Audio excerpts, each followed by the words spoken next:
আল্লাহর নবী বলেন প্রতিদিন 2 বার, সকালে একবার, সন্ধ্যায় একবার আমার উম্মতের আমল আমি রাসূলের সামনে ফেরেশতারা পেশ করে।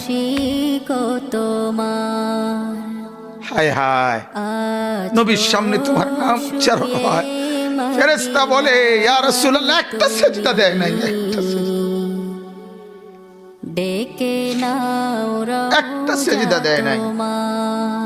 আল্লাহর নবী তখন বলে হায় আমার উম্মত, আমার 23টা বছরের দিবানিশির এই মেহনতের কোনো কদর করলি না।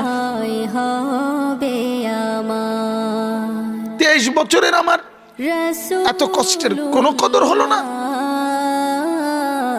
হাসরের ময়দানে নবী, দোস্ত শুনেন, হাসরের ময়দানে আল্লাহর নবী তার পিঠ দেখাবে, পিঠ, নবী তার পিঠ দেখাবে, পিঠ দেখায়া বলবে উম্মত দেখ আমার পিঠ চালনির মতো ছিদ্র ছিদ্র করে ফেলছি। তায়েফের বাচ্চারা যখন আমার পাথর মারছে, ওই পাথরের আঘাত সইতে গিয়ে সেদিন দেখবেন, সেদিন বুঝবা যুবক,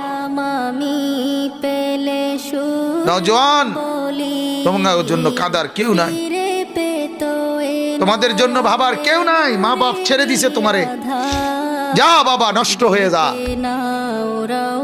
আহা, মোবাইলের হাতে ছেড়ে দিছে তোমারে, নষ্ট বন্ধুদের হাতে ছেড়ে দিছে তোমারে, যা বাবা ফেডের বুক লাগলে ভাত খাইয়ে যাইস, বাকি টাইম নষ্ট হয়ে যায়। অভিভাবক ছেড়ে দিছে সন্তান, দুপুর বেলা বের হইছে রাত 10টা পর্যন্ত, কারো কোনো পেরেশানি নাই। মা বাবার ছেলেটা কি হচ্ছে, তার সাথে উঠতেছে, বসতেছে, খাইতেছে, চলতেছে, কারো কোনো পেরেশানি। এভাবে জিন্দেগি চলে না বাজান,